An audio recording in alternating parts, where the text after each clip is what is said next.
Congratulations, kapatid. Sunod-sunod ng blessing. Parang kailan lang nag-launch ka. Ito may mga bago kang product. What makes these products exciting para sa business? Siyempre, matagal na nilang hinihintay yung pampaputikas ko ng mga, alam mo yon, mga kasingit-singitan at kung ano-ano. So, gumawa na ako ng sarili ko po para ma-share ko na sa iba. Kasi lahat naman ng ginagamit ko, yun din yung mga products na nilalabas ko. And syempre, since ako po yung may-ari, dapat yun, ako talaga ang unang gumagamit. So, super excited ako. And since nag-start tayo, wala pa tayo isang taon po eh. So, ang daming nangyayari talaga. Para nung una, nung grand launching. Nung pangalawa, nung na-engage ako. Tapos pangatlo, eto na naman. Oo. So, I'm very excited and very, very happy. Sobrang, sobrang inspired, full of love. Talagang very driven ako talaga ngayon. Kitang-kita naman talaga. And speaking of engagement, gaano kasaya na engage ka na? Very happy kasi syempre mapupunta ka na sa taong mahal na mahal mo at mahal na mahal ka. So, excited ako, pero mas excited yung family na. Yun talaga yung hiniling ko eh. Yung mahal ng mga mahal ko yung mahal ko. Siya talaga yun. Gamitin ko ng chance na to. Explain mo naman kasi may isang photo ka dun sa Japan na nandun sa vending machine. Can you explain that?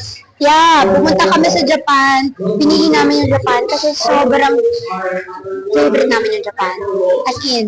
Tapos, dumating kami doon full of love. Umuwi kami ng sobrang saya din. Kasi ang saya namin sa outcome ng mga photos. And then, all of a sudden, nagulat ako, trending ako. Ano nangyari? Ano meron? Anong ginawa ko? Tapos yun pala, yun sa picture doon sa vending machine. So, yung shoot na yun, nakakatawa kasi sa lahat ng na-shoot po namin, yun yung pinakamasaya. Kasi, yung mga dayuhan, yung mga Japanese, nagsa-stop over sa shoot namin. Tapos, tinatanong kung model daw ba ako, saan daw ipapalabas. So, sinasabi nga ng team ko na prenup nila, ganyan. And may permission po kami para mag-shoot po doon. Nagpaalam tayo sa mga authority. Kaya no harm done, walang kailangan ika-worry po. And sa mga na-hurt na mga Pilipino or OFW, lalo na sa mga taga-Japan, wag na po kayong mag-alala, wag kayong magalit, wag na kayong malungkot kasi wala pong naagrabyado, nasaktan.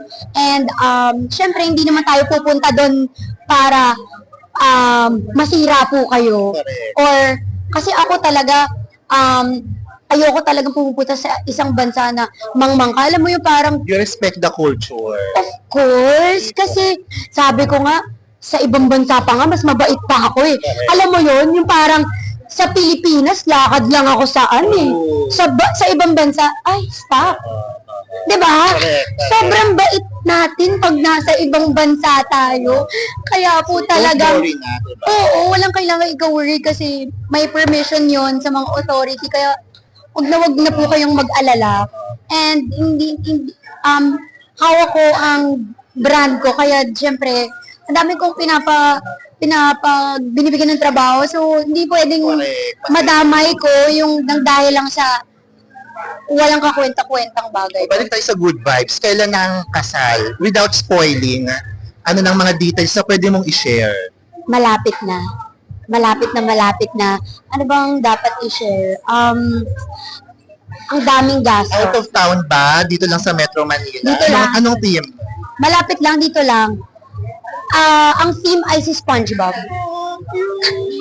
Kilala ka namin mahilig sa SpongeBob.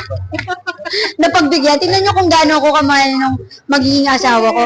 Yung team namin si SpongeBob. So, wala nang kailangan i-explain. Yun na yun. Hanggang dun muna. Thank you so much, Kira. Congratulations.